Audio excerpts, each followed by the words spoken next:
Let's get into the Chicago Bears. We got Pavi B joining us in about 15 minutes. We want to talk about Caleb Williams. Right now, we're in the middle of this. I don't want to say it's kind of a quiet period for the Bears, at least. This time last year, the chatter was all over the place. Justin Fields had just been traded. What are the Bears going to do? Does Caleb want to be there? Is he trying to force his way to Washington? There was a new story every day. Right now, I kind of feel like we're in the calm before the madness. There's obviously the Bears have a number 10 pick. We'll talk about in a minute which way they should go with that. But it's been very quiet on the Caleb Williams front. So I kind of want to do like an early preview of what things we want to see from Caleb Williams in year 2. Now, we can sit up here. We can talk about the sacks. We can talk about all those things. I've always said, all year. I saw how many games I did last year. I did 14 games last year out of the 17 on the Bears schedule. And out of the 68 times Caleb got sacked, I want to say at least 30 of them were on him. And a lot has to be because he holds on to the football too much. So I want him to get the football out quicker. I want him to use his legs when the defense gives him the opportunity to do. I know he don't like running. I get it. But use it. I think there's a lot of opportunities he had last year where he could have ran and he didn't, and it led to a sack. I also want to see more checkdowns. You don't have to go for the Hall of Fame, not Hall of Fame, but the home run play every time.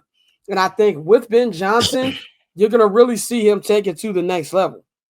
Now, there's as far as like worries and concerns, only 10% of me is concerned. Like that's the Bears PTSD.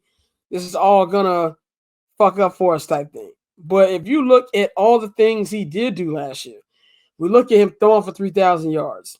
When we see him throwing for 20 touchdowns, we see him having less than 10 interceptions off, if not the most dysfunctional coaching staff, top 2 most dysfunctional coaching staff in the history of the franchise. That gives me more of a way to say, once he gets the actual system around him, he's going to get better.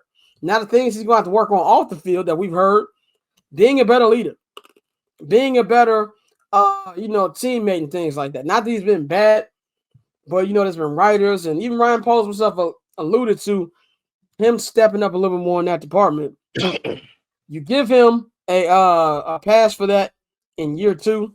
Year 1 because he's a rookie, but you don't give him past that in year 2 if you keep hearing that. So I just really want him to take that, move it to the next level, and just really, because this year is going to be a lot of pressure on him.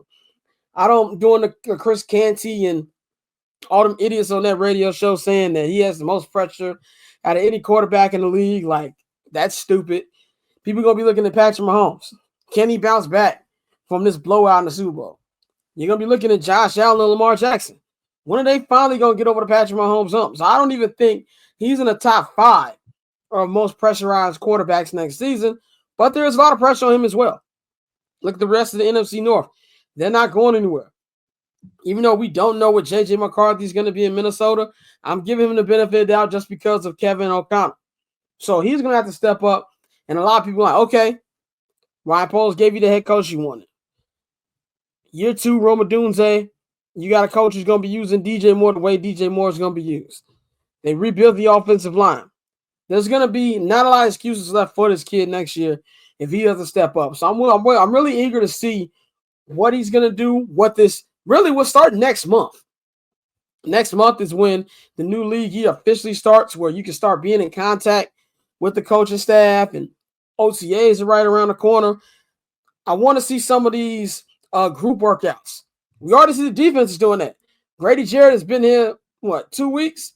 And he's already linking up with Montez Sweat, Gervon Dexter, Austin Booker out there in Los Angeles, and they're working together. I want to see that on the offensive side as well. I want to see Caleb link up with DJ Moore, link up with Roma Dunze, link up with a couple of new wide receivers they got, and start working now. Because I really think this needs to be a very high-intensity camp, and it's got to be something where you're setting the tone for the season. Because on paper, this is going to be a tough schedule. And I understand I don't really do the schedule toughness type thing because it's a year-to-year league and a lot of things change. But even just off 8 games, you know your division is going to be tough. That's 6 games right there. So then you add the other 2 games that for sure are going to be tough. That's going to Philadelphia and that's going to Baltimore. That's half your schedule. So I'm going to need Caleb Williams to really, really take the things he didn't do didn't do well in his rookie campaign, do it this year and do it at a high level. Then what are you trying to see from Caleb, or what are your expectations for Caleb in year 2?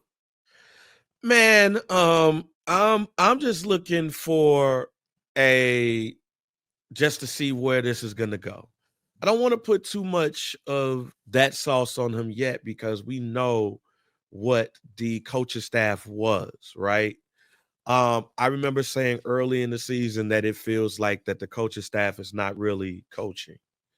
They're treating this man like he's a 5-year vet and he's coming in to save the day. And that wasn't the case. And we saw evidence of that. And that's pretty much what we've been told, right? Coaching is going to install that leadership and all of that stuff in there.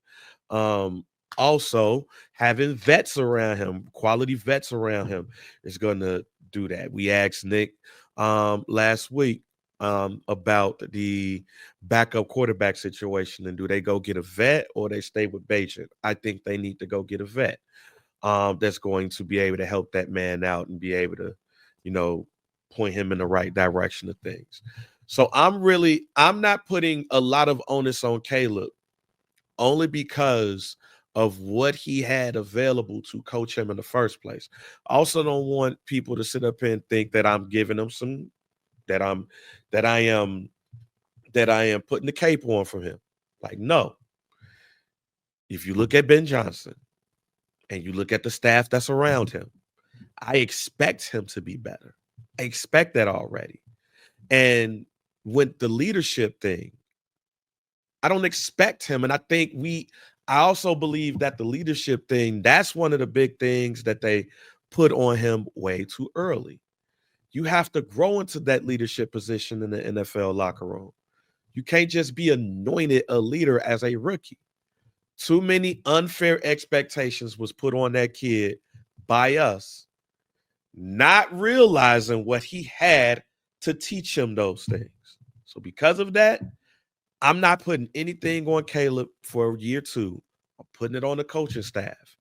And if the coaching staff is as good as that we believe that they are, all of that is going to change because he's going to have the people to put him in that direction. Now, if it does not change, if we see the Caleb that people were fearing on the US coming out of USC in the first place, some of the stuff that we saw there, then that's when I'm going to start to question that. But I don't think we've ever gotten a chance to see that given the circumstances. Yeah, I agree with that. I do think that this has got to be something where, like, obviously they're not going to have to be super, super fast because it's going to take a while to get into a new offense, but I'm definitely going to need to see a quicker start than last year because I don't feel this schedule is going to allow them to get off of the slow start. And so I think it's going to be key in it. I want to see a lot of games this year where they win because of. And I think that there needs to be proper expectations, but there should be expectations. I don't think it should be anything where like, oh, we didn't have this and that, and he didn't. But if he's the guy we all expect him to be, and now coming off, whether right or wrong, the season that Jaden Daniels had last year, the season that Bo Nix had last year, and I think the Drake May shit is very overrated. People give him a lot more than they need to be giving him. But he needs to really put himself assert himself right away and say, okay, got a system around me, got the parts, got offensive line. This is what I'm here to do, and I'm here to do it. That's what I need to see early, man. So cool. Triple double hat trick, I know the code too. Ice trade, go for trade, yeah, we cold too. Getting paper on these player haters, old news, money on the other line. I'm not gonna hold you. Money on the other line, so I'm not gonna hold you. Money on the other line, so I'm not gonna hold you. Money on the other line.